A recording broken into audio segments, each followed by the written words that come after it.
167,000 or something like that. Yeah. So are we still getting money or is it over? Oh, yeah, we get, Yes, we are. We are.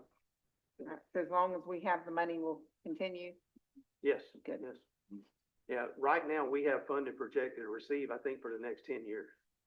Oh, Correct. It is a declining revenue source, but we do have a 10-year. But they've also, each year, they seem to be able to come up with a little bit more funding through the state as well, too. But Correct. that comes through LSF, some of yeah, that's a good program we have. Detention and corrections, the new jail is completed. The new jail houses roughly 80 to 90 inmates. The old jail, as you know, housed 30 to 40. October of 2022 through September of 2024, while we were working to complete the jail and before we started building, our average cost was $40,900 a month for inmate housing we were paying the other counties. Currently, monthly inmate housing is around $1,200, and that is declining as well. But we may always have a little bit. They're working right now. My understanding is they're working now towards like a barter system. Sometimes you have co-defendants and you can't keep them in the same jail because of sharing if they get together. So we'll house one in one county, one in another. But the other counties have those same issues. So they're working towards now where they just swap that out and it won't actually be a cost. So, community development. January 2019 to September of 2024, there was 1,339 new construction or residential permits. And of course, there were additional permits, for other type building repairs, ACs, roofs and such. October 24 to July 28 this year, we've had a total of 1,117 permits with 226 of them for new construction. In the new construction, that will be a totally built new home, mobile home. It would not be any remodels or anything. We've had a lot of remodels as well. Code enforcement, code complaints continue to increase, with complaints coming in weekly. October 23 to July of 28 of 2025, there's been 391 active code complaints. This has resulted in 200 violations with 423 inspections. So kind of let you know on that. Emergency management. Last year, there were 3 named storms that affected Gilchrist County: Adelia, Debbie, and Helene. The needed cost submitted for refund was $1,186,355. The amount refunded has been $1,063,998. So this was a cost to the county on the part we've requested back of $122,357. This cost would have been a lot greater. If you remember, we contracted with the DOT to take over debris management. So they were writing those checks. If we had to write those checks, we would have been over another $1 million just to handle those debris. So that DOT contract was very helpful, especially with our funding and taking care of and having to pay that and wait on it. The refund in the cost of the county amount is due to the coordination of many staff members, their certifications, and assistance of the PA contractors. Some of our staff is certified in what we call FROC, which helps us get roughly 50% of the estimated value up front before we actually start submitting the claim forms. EMS successfully engaged in the services of contractors remove and manage debris. EMS also holds training for CPR for school staff, nursing home staff, county staff, along with holding classes for the public. In our E911 dispatch call center, our sheriff runs that, the sheriff's department. However, we're responsible for the funding of the operations side. The technology and call loads have created larger demand on 911 dispatchers through several grants to purchase software, hardware.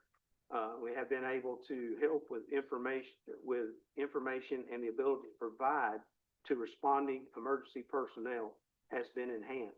Information is sent directly to responding units by computer, as well as relayed over the public radio system.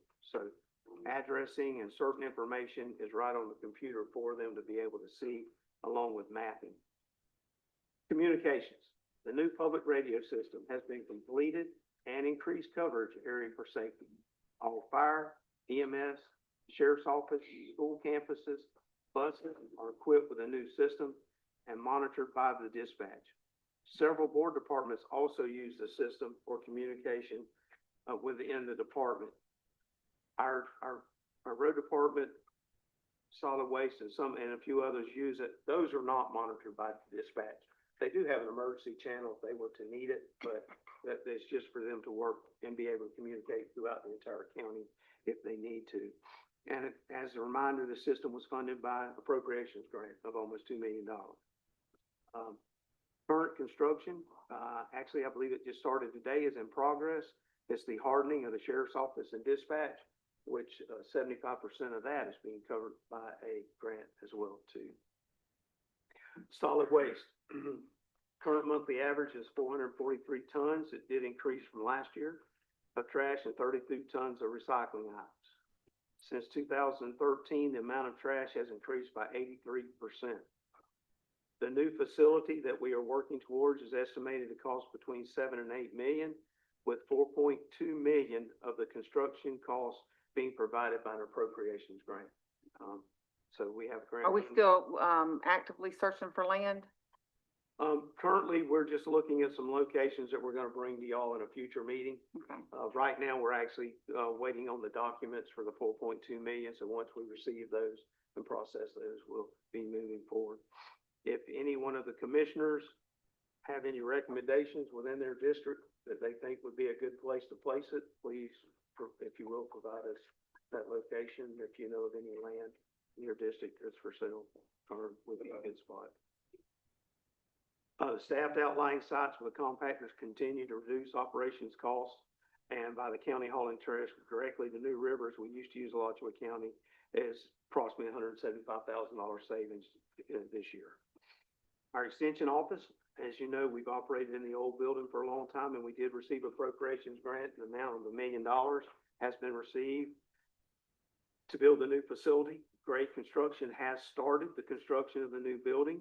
Our 4-H programs continue to be competitive at state levels and national, actually. Extension agents work with the homeowners and farmers daily. New programs are being put in place working with farmers on fertilizer use and training, and equipment has been ordered to help with smaller farm operations. I just found out today, just shortly ago, the actual drain drill that we were looking to purchase, they're going to pick it up tomorrow. That became available, found out today that's available. So that'll be put in place and used to help support smaller farms. Road department, we purchased several new pieces of equipment, have been added in the last couple of years to help with maintenance. Chip and seal repair of roads in the amount of $500,000 or $500,000 has been included in this year's budget. Cost per mile is roughly $90,000 to $100,000. So we're looking at doing roughly 5 miles of chip and seal if we leave this, if this makes it through the budget. Of course, chip and seal roads will reduce grading costs and provide better roads for traveling of residents. We have got a list of those roads. We get through the budget, if that remains in the budget. We're going to reach out to each commissioner as well to get your recommendation on roads in your district and to be added in with what we have. We'll communicate with each one of y'all individually to start making those decisions in your district. The county has roughly 335 miles of lime rock and dirt road. Grading miles, this equates to approximately 837 miles. The reason for that is you need to multiply 335 by about 2.5 because of the number of passes you have to make on a road. And of course, we have 155 miles of paved roads. There have been roughly 10.2 miles of roads ripped and repaired, and based on the number of passes required for ripping a road, that's equivalent to almost 31 miles of repairing with that. Wanted to go over the grant projects for roads. As you know, County Road 138, hopefully has started or will be starting real soon. They were putting signs up and getting ready. Northeast 30th Dixie grade. The design is completed. DOT is finishing their final review. They've sent back some questions, and that one's being answered and taken care of. And I have been told we will have the construction grant by the end of August too. So then we will move forward with starting the bid process for construction. County Road 339 from US 129 to Levy County Road is out for bid right now. Those bids will be in soon. There are different categories that the state puts on the FDOT OASIS for roads. Program, under review, and under review are 2 of them, of course, and the ones that have been granted. We have programmed County Road 337, Addie Jones, that's from State Road 26 to 110. Normally what that means is they will notify us here soon that that road has been accepted. And then, of course, it's the 4 to 5 year wait before we get the funding. Under review is County Road 341 from 26 to 340. Also is Southeast 7th Avenue, that's State Road 26 to 110th. A lot of people know that better, but it goes by Miss Culpepper's home. Then Southeast 80th Avenue to Southeast 80th Street. A lot of people know that better, maybe is the Bar Road. It turns off, goes down by the bar off of 26. Recently completed, of course, last year was County Road 232 from 129 to 47. And then we're Northwest 30th and 20th from 129 to 340. I put in completed. To say it's 100% completed, they are still finishing up some mailboxes, striping, and a little bit of sod and fence. So the paving actual part is completed, but it's just finishing up some of the minor work. Bobby, can we add the amount of money that's been spent through grants on roads and how much is in the pipeline? 11.4. And this right here, this number, what we have active right now that is going to be funded is $11.4 million. Okay, so that'll be just for this That is year. that's for 138, Dixie Gray, 339, and that also includes 30th and 20th. Which is Gay Road. Yes, yes, ma'am. The ones under review, when will we hear something about those? Should see something by December. Now you have Southeast 80th Ave and Southeast 80th Street. One of them goes out by the week's. What it should have been, I've got a typo there. It should be Southeast 80th Ave from State Road 26 To to Southeast 80th Street. 80th, okay. So just the Bar Road. No, okay, thank you. I think I read this 10 times and I'm still seeing a couple. You still find a mistake, yeah. Sorry. Now, No, that's good. TDC, I left some of the previous numbers in just so people can see. In 2007, collected $15,367. That has progressed. In 24, we collected $235,503. That, if you multiply that by the average night cost to stay, that's 5,882 nights, I believe. That equates to about $7.8 million spent just to spend the night in Gilchrist County at campgrounds. That doesn't include any other money they may go to a store and spend. There's still economic impact there. Oh, yes. Money yes. buy food and gas and I'm not, everything. we could estimate that number, but I think everybody's probably thinking, so you can see how much that has been of value to us. Yeah, I think I saw one time Donna had some information on impact and it was around 20 million or somewhere. 15, okay, yeah.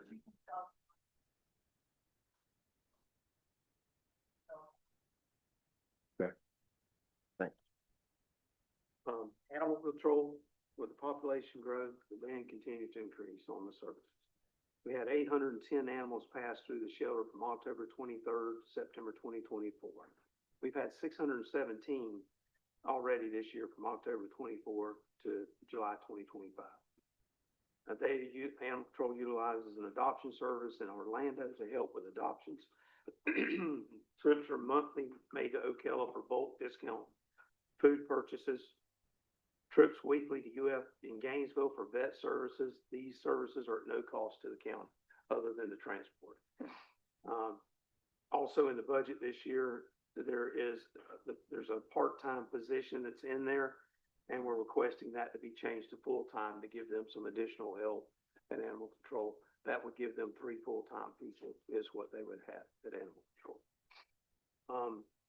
At the library, the average monthly patrons are approximately 7,448. Summer Kids Program have the highest attendance in the Three River Library Group, and Gilchrist, Dixie, Lafayette, and Taylor make up Three Rivers. And as for circulations, that's the material that they check out.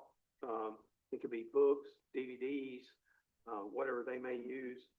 Out of all four, if you add the numbers up, Gilchrist County rates number one, and they're responsible for 47% of the circulation. Yeah. So they're I almost sit on half that of the board circulation. and, we're always the highest. Rhoda does a good job. Doing a good job. If our library continues to grow, Yeah. there's gonna have to be a decision made one day is to build a new library and where are you gonna put it? Yeah. Because The room is I so don't packed. think there's any more room there because now And those we summer already- programs, it is so packed. the church is very nice to us there. They, they let us use it during the week because they said we don't fuss about them using it on Sunday. So it's a good, ours on Sunday, so it's a good trade-off. But they've been very, very nice. Bobby, there. is there's probably grant money for those kind of things, building new libraries when There is, they are, and we need to keep a close eye on that because sometime it's right there ready and available. And I think the last library grant we got, they waited 15 or 16 years for it to finally be approved. It was approved, but it sat there before they funded it. Okay. Does that sound correct, Ms. Sharon? Or It was Tony? on Y'all the were on ballot. the board then. Yeah. Is there It's been any, a long time. is there any room there to build on? I don't think you're gonna have room for retention or parking once you start doing that. That's really why the parking lot that we expanded is out of, Millings for two reasons. We had them. The other reason, they don't require additional retention for Millings right now. We might need a north branch, one up closer to Bell and one in Trenton. Or at least centrally located. Or, yeah, that could be too. But, Yeah. that's a worry for another day and in the future. But it's good to have that problem. I'm glad our library. They do have a library in Bell, don't they? But Yeah. It's not Three Rivers. The It's, post office? yeah, but It's it's kind of private. it's the private, it's not ran through It's not Three Rivers. affiliated with Oh, okay. Three Rivers. Yeah, no, they do a lot of good work. I wasn't Oh, yeah. diminishing that. I just thinking, Well, it's there very might be a small and- They had some good programs this Yeah, summer too. band up there too. Hard Springs, the park, of course, is self-supportive. It's been able to pay for itself without using any tax dollars for the last several years. From October 23rd to September 24th, the visitors at the park totaled 24,572. We had 3 storms that year too, and we still had 24,000 plus people. October 24 to July 29, 2025, we have had 60,717 visitors. 3 times as many. Of course, we've had no storms and it's been extremely hot. Been a busy summer. This count for visitors though does not include the barbecue at Heart, Easter or Christmas events. We actually don't charge a fee or monitor the people who come in for that because it's free to the community. Heart currently has 2 PERDAP grants that we're working on for $100,000, 50,000 RV park, 50,000 spring park, and also recently a $400,000 bank stabilization and dock grant for Heart as well, which is out to bid now and will be coming back to y'all once we receive the bids and all.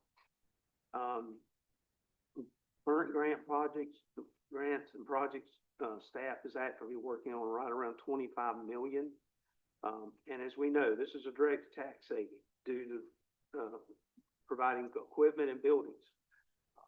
For instance, as we all know, our solid waste needs to be replaced badly, and we're going to do that. But getting over 50% of the money is huge.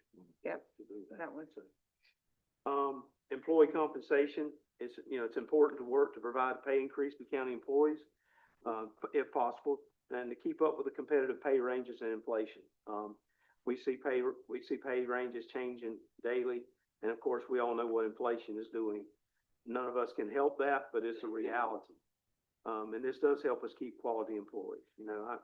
Right now, we're looking at what is going through that I've seen, it's somewhere from 2 to 3% seems to be the common increase that we're seeing out right now. With the continuing growth of the county, and the demands have increased. With the increase, some departments and staff and equipment and has helped with trying to meet the additional needs. There are departments that will need additional staff and equipment soon to maintain. It is important to look ahead at the future. As growth continues over the coming years, it is important to be prepared, while at the same time continue to be good stewards of the county funding, which I feel like we have been, and reducing the tax burden when possible. Thank y'all for allowing me to provide this. I've got about a 2-inch folder that puts all this information together. If anybody's got any questions on any of it, I'll be happy to discuss now or privately with you, to go over how I got a lot of those numbers or how I came up with them. But, this really, in a way, we went over a lot of stuff, but when you see what happens day to day, 8-10 hours a day, this just really kind of touches what everybody, a part of what everybody is out here doing and doing for us every day. I want to say that I think we've got a lot of great people working for us. I think they put a lot of concern and care in what they do, the way they do it, the quality of their work, and which is very, very helpful. And we have a lot of partners out there. And one of the things that when I took this job in 2012, it seems like it was yesterday, not that long ago, I was asked to try to get our departments to work together. Some of y'all remember that. It seems like we didn't share our resources very well. I think if one thing we do very well is share resources. They work together with each other a lot, which helps. Some of our equipment purchases have been where multiple departments need that equipment, so we've shared the cost between multiple departments and stuff for that thing. So with that, I'll shut up because I know we got a long day today, and I'll unless y'all have any questions, I'll turn it over to Mr. Newton and I'll go home. That was a good report, Bobby. Yeah, very good. Yep, very good. Go And, for it. from what I saw, the printout we got, a couple, it's been a longer time now that they presented with us. We do it pretty efficiently compared to the counties around us.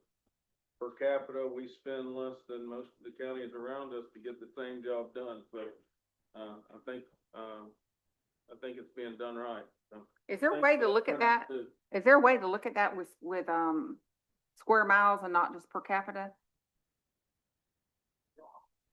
Yeah, when you have time, if you'll get that to us, just curious. Right, the square mile. Cause I know we're a small county, as far as square miles or square miles.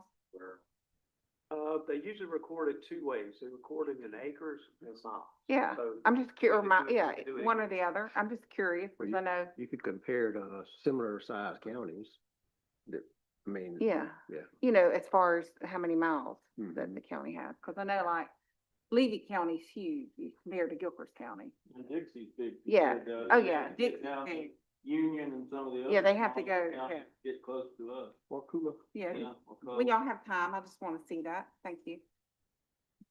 Bobby, I appreciate you putting the report together and I appreciate all your hard work and, a good leader gives credit to those around him. And I think you've got we do a good folks working with the county, and it's not just your folks, it's our constitutional, offices and, all that is done to help make things happen. And so a question though I had was, how can we get this information?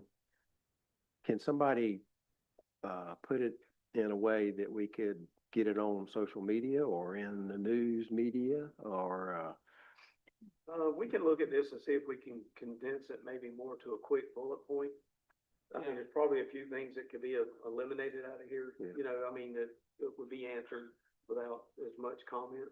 And, It would be nice to let the public know, what is going on and it would show people that we're really getting a lot of things done and if we could, that would be a great idea if we could get it out, not only in social media, but also get it put in one of the papers, especially the Gilchrist County paper that we have, because, that shows shows the people in Gilchrist County what we're doing. I mean, this is actually a public record document right here. Yeah, that's As far as that goes, so You know, fix your, This fix your document- couple spiraling errors. I saw a couple of errors I made.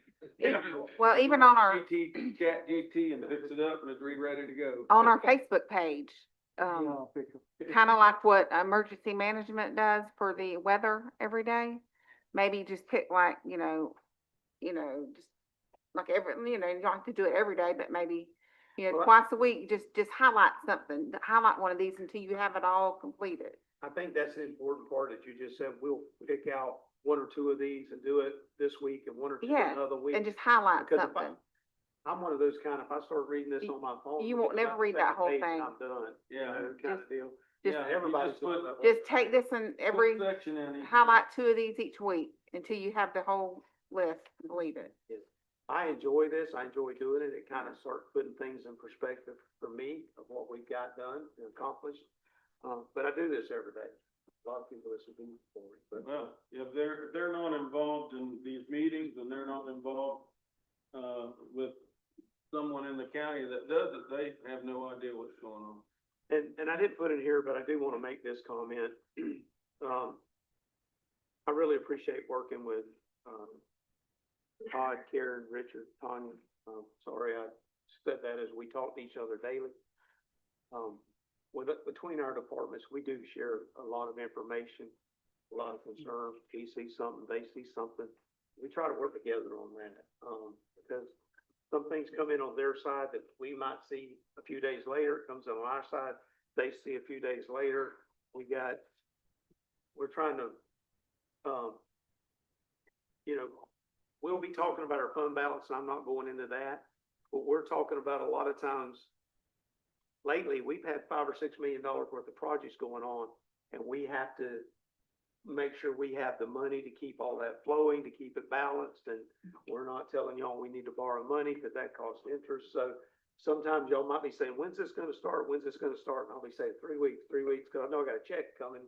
We're not out of money, but we don't want to get that low, because we could have a storm hit and need that money. So there's a lot of work that we can do, that because of the way we all work together, it's not near as complicated as it sounds. Yeah. It flows very seamlessly. So I appreciate their help, and I appreciate my staff greatly.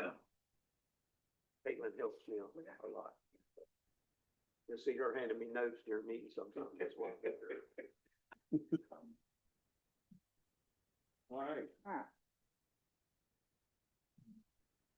Okay, where do we go from here, Tony? All right, Mr. Chair, I'm going to give you an economic outlook.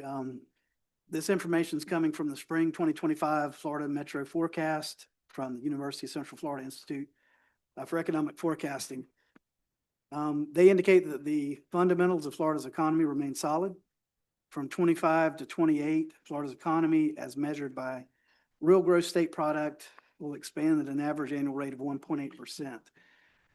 With that, they expect that it's going to decelerate and slow in 2025 to 1.7, and then reach 1.8 in 2026, easing back to 1.7 in 2027, and then rising to 2% in 2028. So we're going to see a little bit of a, upward and then downward movement, and then they do indicate that they're looking at growth in the future. Payroll job growth will continue to decelerate as the economy remains at full employment. The job growth for state and local government has an expected growth of 0.8% for 2025 to 2028. According to the Institute, state government has been enjoying a windfall of tax revenue for the past several years, and that has allowed rainy day funds to rise to $4.4 billion in the state, which could allow any potential impacts from the hurricanes to be reduced. Florida has experienced higher revenues from higher state sales taxes and property taxes that have exceeded forecasts. The state budget has increased by 2% year over year.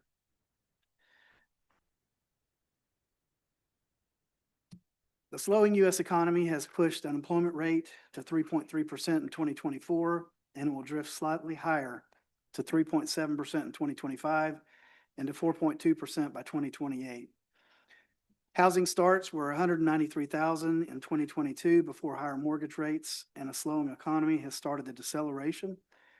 That will slow housing starts to around 163,000 this year.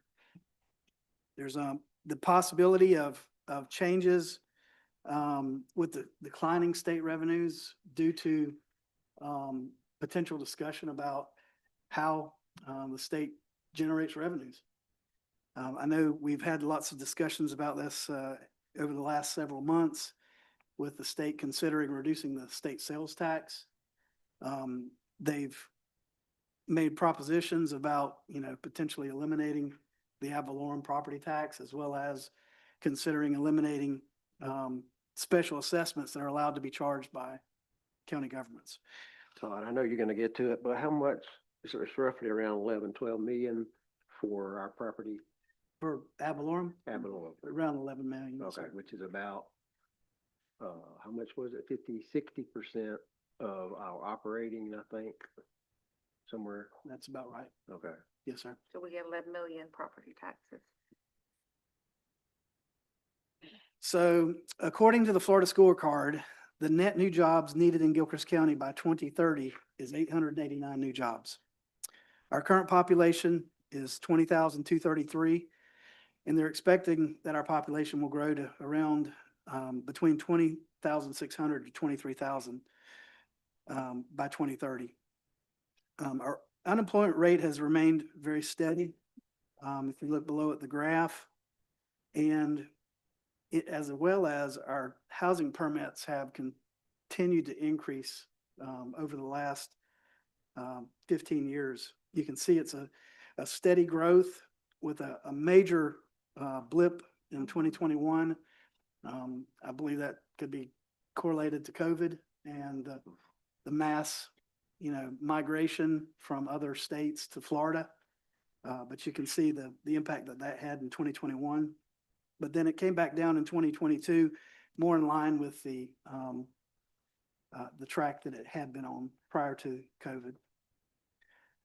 Flipping over, you'll see some, this is actually from the Florida scorecard, and you'll see different data points that they provide for the state as well as every county.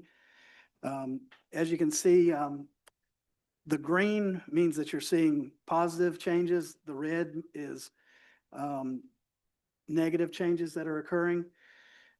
So you can see the employment change. We did have an increase in employment over the last year. We had 38 new jobs, which is a 0.5% change. But again, as it indicated, we do need about 889 new jobs between now and 2030. We do see that our children in poverty is a decreasing number at 10.3%. So that's good news because it is going down. We see declining third grade reading scores. You see that the amount of open jobs is declining, and the number of unemployed persons is increasing. Flipping over, you'll see that our unemployment rate has actually increased, even though we had additions of jobs. Our unemployment rate has increased to 4%. You can see that we've had 119 housing permits, and our poverty rate is actually improving. Again, overall poverty rate is down to 11.2%. And our graduation rate is improving to 85.5%. So the next chart we're going to look at starts in 2007. You'll see it on slide 8. This is your gross taxable values. We go all the way back to the Great Recession of 2008. And in 2008, our gross taxable value was about a little over 680 million. You see that it continued to decline over the almost 10 years until it got back around 2017 to the same values. And then we've continued to climb ever since then. So the value during the recession decreased almost 15%. And during that time, we had new construction that averaged around 13 million. Our gross taxable value, as I said, did continue to increase from 2017 on. In 2025, our gross taxable value is almost 1 billion or 1.5 billion. So had a pretty considerable increase. Going over to slide 9, you'll see a history of our ad valorem revenues. Again, this is a direct correlation to the values of our properties. In 2008, ad valorem generated a little over $5.6 million. It took all the way to 2015 to get back to that level from the recession. From that, it continued to climb. In 2024, we generated 11.3 million. And based on the 8.7 millage rate in 2025, we generated $13 million in ad valorem. Flipping over to slide 10, you'll see this is basically a graph of the gross taxable value versus the current year adjusted values. So the current year adjusted values in 2025, as you can see, were slightly lower than the gross taxable value. New construction in 2025 was 262 million. Flipping over to the next slide, one of the things we always have to be aware of is the changes in FRS. This year, based on legislation, we saw an increase of 3% in regular staff.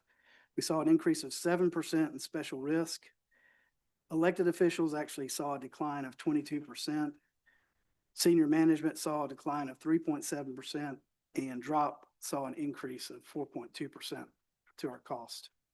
So Todd, what is we're going to get to it, I'm sure, but the dollar amount that translates into, that will be an overall increase, or? It is in our current, are you talking about in the budget? Right. Yes, Yeah. it is. Idea how much we're talking about? Did you get the total? There's more decreases there. This is Roman, finance director. I have to isolate just that to be able to mention that difference. Okay. I can do it for Well, I'm just thinking insurance is insurance. increase, FRS is an increase. If we're thinking about pay increases for employees, there are certain things that are kind of locked unless we reduce them. Just curious how much that is.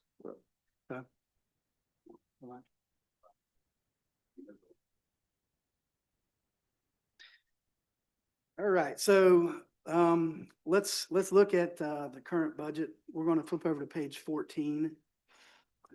This is our fund balance policy and target formula that we utilize every year.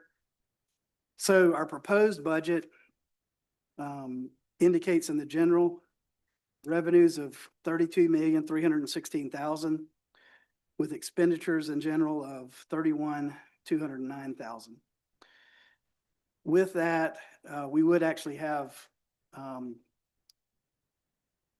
slightly, we'd have a little over $1.1 million. However, we have to transfer $950,000 to the capital improvement fund. That covers your jail debt service. That does have $500,000 in chip and seal if the board approves it, as well as around $100,000 that's the portion of match that's required for the county to do the hardening project at the jail, or not the jail, but at the sheriff's office. It also includes a transfer of $1.2 million to the road department. And with that, we would have a deficit of $1,044,000. And this is assuming 8.7 mil. This is assuming an 8.7, basically a continuation on the ad valorem millage rate. We'll get into what it looks like if you go to rollback, the deficit that you're looking at. So current fund balance in general, 14,307,000. That is our projected at the end of this fiscal year. Based on our projected budget, we have a requirement of $7.8 million. And with the deficit, that would bring us down to 13,300,000 at the end of next year. Moving over to fire, our proposed budget shows revenues of 1,344,000 with expenditures of 1,437,000, which provides a deficit of around $93,000. We do have a fund balance in fire of 714,000 and a requirement of 287,000, which puts us well within our fund balance within fire. The road department, we have revenues of 1,396,000 with expenditures of right at $2.7 million, which provides a deficit of $1.3 million, therefore requiring the transfer of $1.2 million. Bearing in mind, these numbers are taking into account our next meeting, we're going to be discussing a loan in the road department. These numbers take that into account, so it's taking an assumption that you're going to approve that at the next meeting because of the deficit within road for this year. So again, these numbers take that into account already. So if, for instance, if you were to decide to not go out for loan at the next meeting, if we were not to do that this year, these numbers change. So just wanted to kind of make that note. So, loan versus just taking it from fund balance. Correct. That's the comparison that you're. That would be the comparison, yes. Okay. So we could take it from general fund balance, though, couldn't we? Absolutely. And you continue to decrease your fund balance, which is what we're going to discuss in just a second, the history of our fund balance. We're almost 6 million over fund balance now, over our policy. That's right. So Todd, the 13,327,395 at the end of 26. Mhm. Assumes a loan, not withdrawal from the general fund or the That's correct. fund balance. Okay. That's correct. Yes, it's assuming that this year we transferred $1.2 million to the road department, our current fiscal year. So in essence, it would be assuming if you did not take the loan, it's assuming that you're doing $1.6 million because you're not getting that loan. Okay. In EMS, it assumes revenues of 2,852,000 versus expenditures of 2.7. So it would actually have a surplus this year of $145,000. Current fund balance 836. Requirement of 541,000. In solid waste, we've got estimated revenues of 1,188,000 versus expenditures of 1,186,000. So in essence, roughly a flat budget. Fund balance in solid waste currently 693,000 with a requirement of 237,000.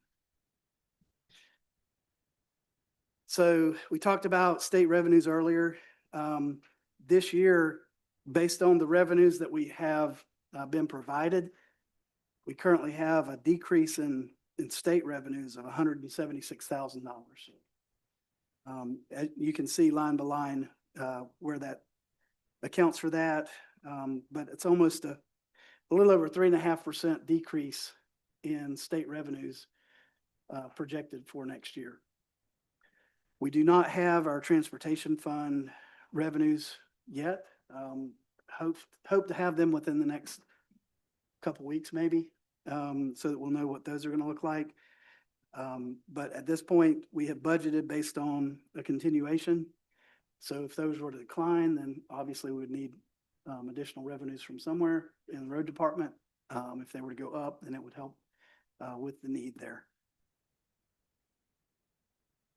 So looking at general revenue, the gross taxable value for 2024 was $1,304,000.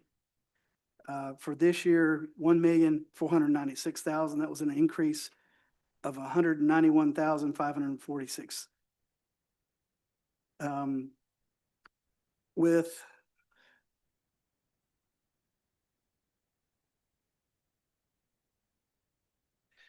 With us utilizing 8.7 as the millage rate, that provides an increase of $1,666,451. If you were to go to the rollback rate, it would provide an increase of $572,000. So that's basically all new construction that's hit the books for this year. And as we discussed before, I think the state level is asking us to take a hard look at going to the rollback rate, Yep. which would be, So if you do that, what you'd have is a decline of around $1.1 million in revenue from what is in the proposed budget. So basically, you'd be looking at around a $2.2 million deficit for this year. So next slide, this is a history of our millage rate, as well as a history of what we budgeted for ad valorem revenues.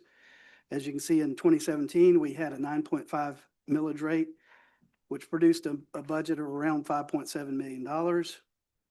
Coming all the way down to current year at 8.7, that generates a little over $13 million. And as you can see, we've been at 8.7 for the last 2 years, and this is assuming an 8.7 for the next year. Next slide is a historical property value versus ad valorem taxes. So this assumption takes into account if we had a $100,000 property in 2015 that's not homesteaded. Back then, our millage rate was 8.2695, and that generated $827 in ad valorem taxes. As you can see over time, the increases in values or changes in values, it was 1.6 increase in 2016, 1.5 in 17, 6.1 in 18, 3.8 in 19, 1.1 in 20. And then you started seeing large increases, 8.8, 12.1, 13, 13.11, 12.3, 12.29. A property without homestead applied would have seen ad valorem taxes go from $827 to $1,964. And the value of that property has increased from $100,000 to around $226,000. What does it look like if that property had been homesteaded, however? If in 2015 you had a $100,000 home that had homestead, your ad valorem taxes would have been $413. As that continues to increase, the value of that property would have only increased to $128,634 because the state caps how much you can increase a homesteaded property at 3%. So all those years in recent times when you were seeing double-digit increases, the homesteaded property was only seeing 3%. So that homesteaded property that was charged $413 in 2015 has gone up to $684. So it's the cap is definitely a considerable savings for the homesteaded property. so even though we reduced the millage rate from 9.5, say in 2020, down to 8.7, property values there's still some increase there. Yes. I think $119 per 100,000 in value. That's correct. That's just $100,000 value. So flipping over to 20, this was what we were discussing earlier. If the board were to go to rollback, it decreases the amount that we've budgeted by $1,094,000. So it would be an additional $1 million out of fund balance, or We can cut stuff even. a requirement to cut considerably. Do a little bit of both, maybe. All right, so let's look at the history of your fund balance, page 21. So over the last number of years, we have seen revenues to be fairly stable. As you see, 2022 was around a little over $21.25 million in revenues. 23, it ticked up to 23.3 million, back down to almost 8 million. And then this year preliminary, we're looking at another 21.7 million. So revenues have stayed fairly stable. What has changed, however, is the expenditures. As you see in 22, we had expenditures of just over 18 million. In 23, just over 23 million in expenditures. In 24, 21.7 million. And this year, we're estimating almost 24 million in expenditures. Why the increase? I mean, from 23 million to, Well, you've got budgeted expenses. And when you 100 have, million. when you have budgeted expenses, you can have actual expenses. And so what you're seeing is some things that we typically budget for, we may not actually expend, but some things that we budget for, you actually do. And when you talk about personnel, when you budget for personnel, it's likely that's going to be an expense. And I think that's a big part of it is we're seeing increases in personnel, as well as increases in, you know, a lot of our projects. They're actually coming to expense. So this is mostly operating, not capital. Capital is in that as well. Okay, so the jail would have been included. Correct. Okay, so that's part of those kind of things. But not in, jail's not in. Yeah, the jail is actually in, it's in 330. capital projects. Okay. For expenditure in one So year. the thing that I wanted you to recognize and see, page 22. Well, it's road projects as well as, again, I mean, we've had an increase in personnel. So We had or we going to have, we have. but, And but, we're going to also, well, we, we're gonna vote. This, what you're looking at here is prior. Right. It's not future budget, it's current. yeah. what but you've we're actually going expended. 23 to 33. Okay, well, that's budget. Right, that's what I'm saying. So what do we, having new positions or what else? No, ma'am, and we'll get into that. Okay. When you It's look a big at, when you look at budgeted revenues versus budgeted expenditures, that has all of your so if you, every project that you have out there, if you expend every one of those projects. But these are scrap and scoff in here? Okay. Everything. All right. So this year, we had close to that same budget, but we didn't get all of the projects done. So we had to carry it over, so it looks like we have, okay, Exactly. so we're really not. So spending. this year, I want you to look at page 22.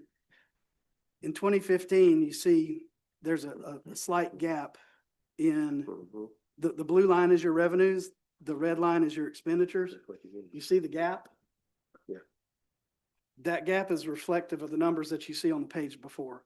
So in 2021, or 2022, you had an increase to your fund balance of almost $2.9 million.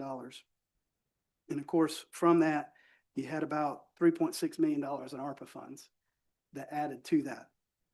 In 2023, you had a gap of $106,000, What's meaning ARPA funds again? that was COVID. Okay. So in 2023, you had a $106,000 surplus. So you see the gaps here. But then when you get up here to 2023, you start to see the gap between your revenues and your expenditures is closing in. What that means is that we're now getting to where we're expending what we're bringing in revenues. You know, back for a number of years, we had a gap. In other words, you're not spending as more than you're bringing in revenues. In 2023, you see where they come together. So some of In that, 2024, it's still together. is that In transferred? 2025, Yeah. Is that- your expenditures have exceeded your revenues. Okay, but is it transferring out of fund balance, showing up as well? That's a part of it, yes. I mean, this year, you've got $3.5 million that was transferred for the solid waste project. Right. But the point is that We'll do that. your expenditures and your revenues have always been below. Now they've come here and now they're going above. What that means is that if this trend continues, flip over to your next page. This is the history of your fund balance since 2015. See that it's increasing? From 2015 to 2022, it continued to increase, then it leveled off. And now it's declining. So 24 to 25 is that little over $2 million decline in fund balance. This year, as of our proposed budget, is a $1 million deficit. Can I just, I agree with you and I appreciate you pointing this out and we definitely need to take note. Part of the reason that happens though, you can't do it long term. We're replacing some things that we haven't replaced in 50 years, like the solid waste. Wouldn't you agree? So, I mean, we can't do it very long, but we do have to do some of those things at some point. Yeah. You have to plan for the future is what you have to do. That's right. We could do that better, probably. Yes, you have to plan for the future. And my point in all of this is that right now we have a budgeted deficit of $1 million. There's discussion about should we do rollback? And that's a decision that the board has to determine. However, if you're looking at reducing ad valorem, you've got to reduce expenses. You can't continue this deficit spending and assume that you're going to be okay 5 years down the road. You'll run out of money sooner or later. You'll run out of money fairly quickly if you start spending more than $2 million than you have coming in a year. Yeah. And that's not planning for the future. No. That's spending more than you have coming in. I think we've done a pretty good job of planning for the future though, because we do have a big fund balance. And part of that was, I was scared of storms and hurricanes, because I know a fund balance can be eaten up in a hurry. Yeah. If you have a hurricane come over top of you, Yep. and we are growing and we do have expenses that come in. So I'd like to be able to keep a nice fund balance, but I also understand we don't want to tax the residents any more than we have to. So maybe we can do a cut, maybe not go all the way back to rollback. Maybe we can cut some expenses and do some things to reduce that, because again, we're not through hurricane season this year yet. I'm praying they don't come this way, but there's one out in the Gulf I heard as I came to the meeting. There's another one stirring out there right now somewhere. Where is this next one? Do you know right off the top of your head there? It's still too early. Too early to tell. Okay. There's actually 3 out there right now. Yeah, and so we've done a great job up to this point of being prepared for it. And I'm not saying we want to just keep this huge fund balance, but I would like to keep a healthy fund balance in case one of those things does decide to come 20 miles further south. Because we've had 4 in the last 2 years that if they'd come 20 miles further south, we'd have been hit directly. Well, another thing is, we got all these road projects coming up. And if you ain't got the money to fund them, you go borrow it. And we used to do that, and that ain't a good feeling. No, No, it ain't. nice when you're getting 5% in the bank instead of paying 5 or 6 or 7% to someone else. That's right. That's why we have a targeted fund balance, but Yep. That's part of what's feeding the revenues in the past too. We're making really good, Return, yeah. all of our camps that we have, right at 4.2%.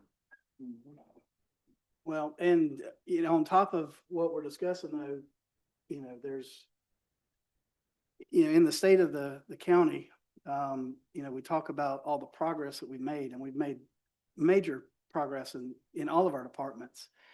Not only in improving, the equipment that we have so that, our staff has what they need, increasing staffing, to provide the services that the residents want. But at the same time, you have to be able to fund all of those things. None of those things are free. And a lot of those things are increasing in costs. When you look at the graders that we're budgeting for this year, we're budgeting 80,000. About 60,000 greater. Yeah, it's 60,000 a grader versus, I think it was 30,000, 5 years ago. Yeah. We have increasing costs. And I noticed almost every department has upped their utility budget, Yes. because it's coming. Well, we've already been indicated Yeah, that we're ours getting a 10% increase on any property that's Even Central ours Florida. increased Yeah. as household. Yeah, but Yeah. you take all the departments and add up their increased budget just for utilities, it's quite a bit of money. Yeah, and, you know, in the state of the county, Mr. Crosby indicated, you know, we need to look at raises. That's not in this budget, but it's necessary. You know, we know in September, at the end of September, minimum wage is going up another $1. Next year, it's gonna go up another $1. The year after that, it's gonna be based on inflation. So, you know, when you look at compression for, staffing, you know, if you give no raise this year, then in essence, they're losing $1 per hour compared to somebody that's working, you know, at a minimum wage job. Yeah. So, I mean, it's a factor that you have to consider in order to maintain your competitiveness in the marketplace, and continue to keep the staff that you have. Right. Yeah, Todd, I was thinking when you were describing the $15 minimum wage requirement and how much that's cost us. I mean, we've tried to keep up with everybody else and it kind of steamrolls. You got to be competitive and you want to keep good people, and I'd be curious to And- see how much of that is. It's impact. definitely a major factor in your increasing expenditures. Yeah. I mean, when you consider personnel is typically about 65 to 70% of your budget, you know, it's in that number. That's where you're seeing some of your increases.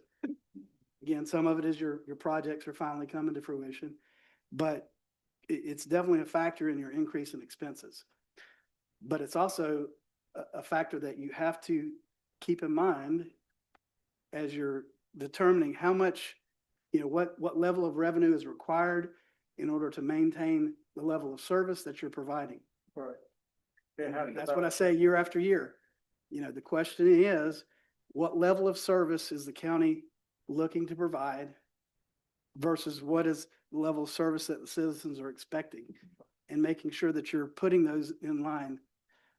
You know, if you're providing more services than the people want, then you need to back off some of those services so that you can reduce the tax level.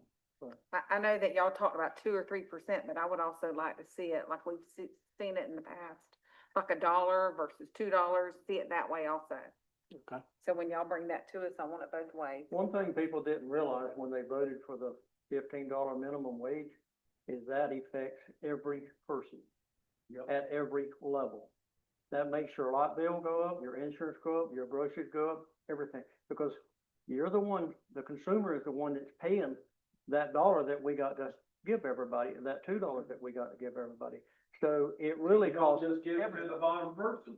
And that, well, the thing You is, gotta go up the line and give them one, or it's a slap in the face. If I've worked for 4 or 5 years and I'm finally up to $16.50, and the guy who started tomorrow is at 15, that's a slap in the face. I get nothing for my years of experience and work. So you gotta give him a raise too, so it works all the way up the chain. yeah, but you put the person that's now making 15 because they've maxed out. That person on a fixed income, they didn't get that $1 raise that person got. So now it cuts into their spending power and everything else. And people don't realize that whenever it sounds like a good idea, but it affects your life tremendously. It affects us as a county, tremendously. I didn't know $15 an hour on a $40 a week, man's got a couple of children, a house and a car payment, he ain't making it. No. I've been there. Well, it goes back to what Todd said, though. We're gonna have to take what money we got and see what kind of services we can provide for what dollars we got. If we ain't got the dollars, we can only reach a certain level of service, because you can't keep going down, because when you run out of money, there is no service.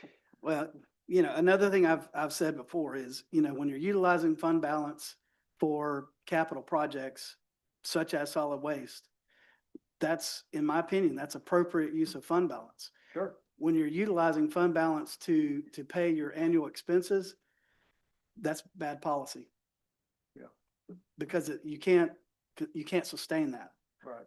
You eventually, if it's a recurring expense, eventually you run out of money. Mhm. And you get yourself into financial distress. You know, if you use it for, you know, as we talked about earlier, future planning for projects that are necessary to continue the growth of the county, but it's one-time expenses, that's different.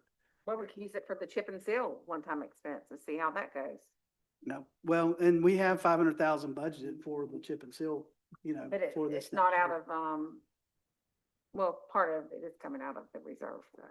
Well, I mean, Well, 100% of right, it is, yeah, but, right. but, so those are the things that you need to be considering. If nobody has any other questions on that, we're gonna switch over to the MSTU, page 24. In 2017, your Do millage we need rate, to start our regular meeting yet or not? Well, I was gonna ask y'all, how long y'all wanna go? We got, our first time certain's at 5 o'clock. How long y'all wanna go on the budget Well, workshop? you also need, you gotta need to be sure we let the health department go. And then I think we've got two other departments which we can include those around, but I don't know if anyone else is here from any other agencies today. I know the health department. is. the only one I know of is the health department, but unless, What's Stephen here for? David, are you here to talk on somebody? Okay. Are you here to talk on somebody? Or are you just? Okay, all right. If we want to, we can switch to the health department real quick Yeah. let's do and, that. and just kind of roll this to the next workshop. So far into the budget process, this is a public meeting. If there's any public comment, if you'll raise your hand, you'll be recognized as far as the budget and what we're doing in the workshop. Okay? Oh, David? You want to do public participation real quick? Just state your name for the record. For the record, name is David Biddle, and just here to talk real quick about some property taxes.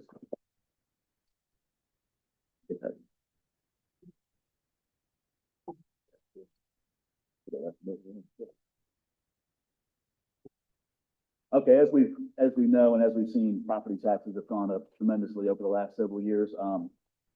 The total revenue to the county has basically doubled since 2019, and that's all falling directly on the back of the homestead property owners in the county. As we know, home ownership is getting harder for more people to attain, and it's getting harder for some people to maintain. Understand that there's all kind of factors. Good people have gotten raises that they deserve. We built all kind of new facilities that are much needed to upgrade the county. But at the same time, there's people that do need property tax relief. Property taxes have gone up higher than the rate of inflation. It said it's a crippling cost to people out there. So I'm just asking the county commission to please keep that in mind. If you can't do the full rollback rate, at least keep in mind to maybe lower the millage rate to help offset some of the increase for taxpayers so that people can continue to keep their homes and continue to keep that standard of living that they've been used to. Thank you.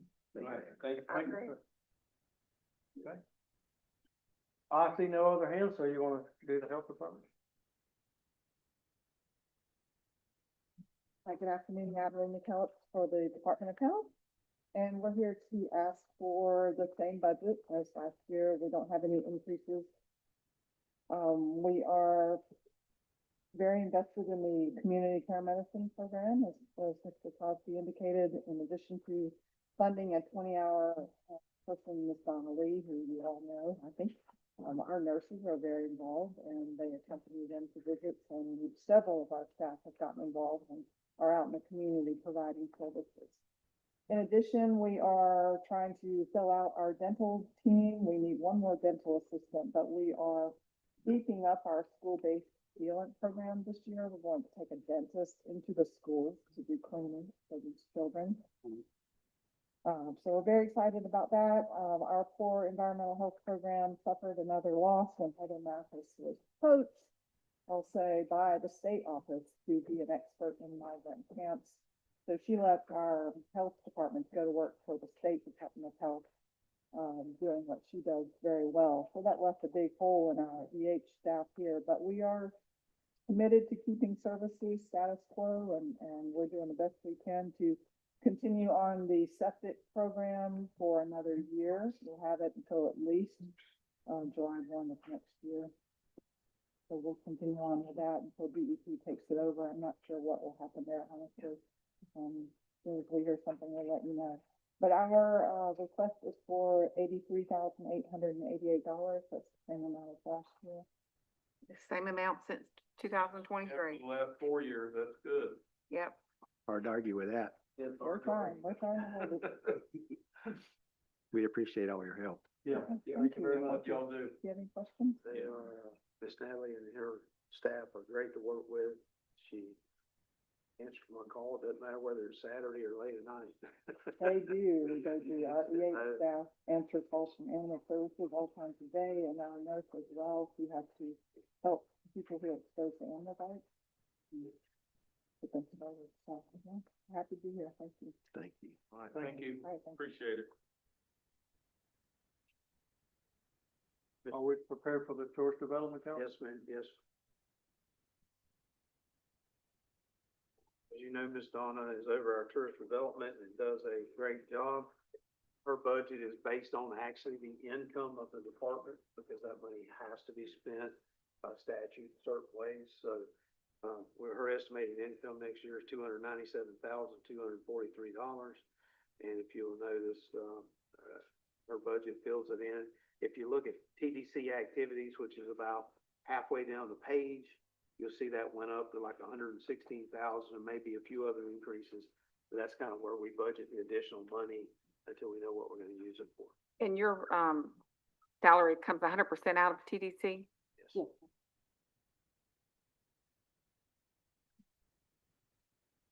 I'm Donna Creamer, your PVC and Economic Director, which does bring me to the tourism. I would like to say that tourism is an economic growth factor in Gilchrist County.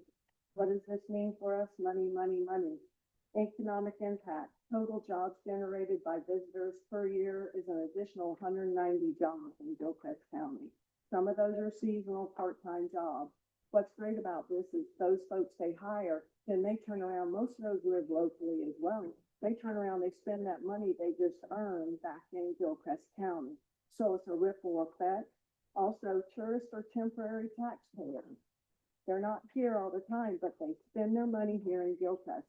Just as we talked about last year, they spent over $7 million just to stay overnight in Gilchrist County. And remind you, you have no major hotels. On top of that, they spent other things, food, gas, activities. You can add double that, $15 million industry with that. So that increase does help bring jobs into Gilchrist County. It brings awareness into Gilchrist County as well. And Donna, you had your own tourist development board that helps advise. Yes, so we have a council. It's a 9-member council.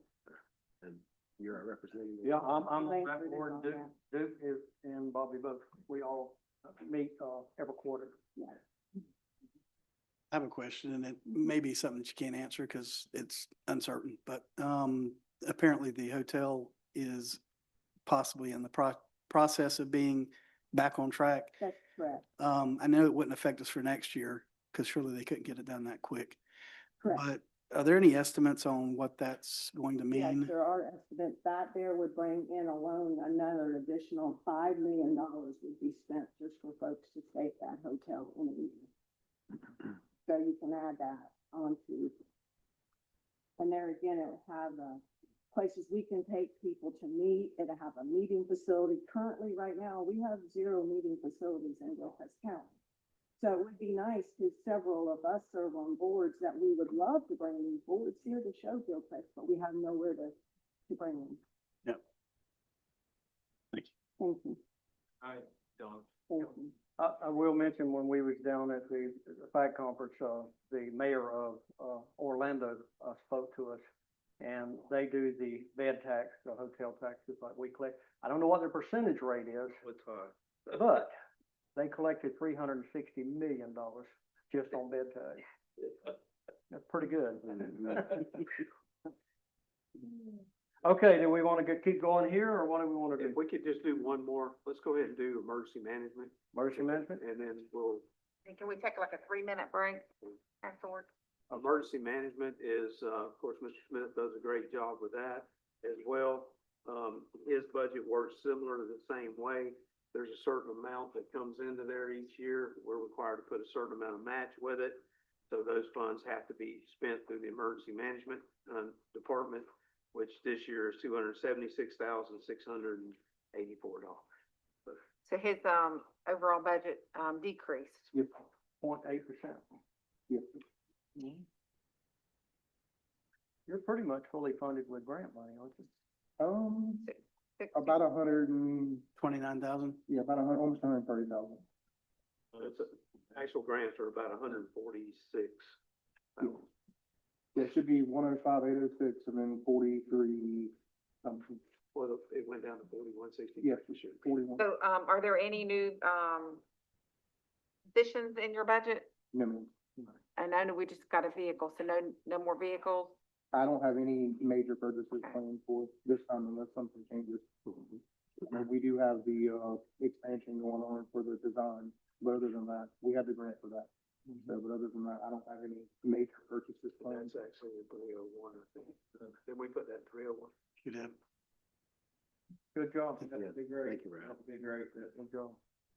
We've tried to keep you all in good vehicles, so it's good when we don't have any of those major expenses going through. You're doing a Emergency great job. management needs good vehicle. Yeah, they do. And you need one that when you sit in it and turn the key, it cranks, right? Yes, so with the vehicle, we were able to help out maintenance also, and then got them in a pretty reliable truck now also. I believe it had just less than 100,000 miles on it. Not sure what it's got on it now. I know they've been pulling the lawnmowers all around the county. So, Well, thank you, Ralph. Appreciate it. okay. Y'all want a 3-minute break? Please, I gotta use bathroom. Okay, we'll take a break. Or just recess. Oh, is that the way she heard it? Yep. Taking a 3-minute break. Let me know when it's removed.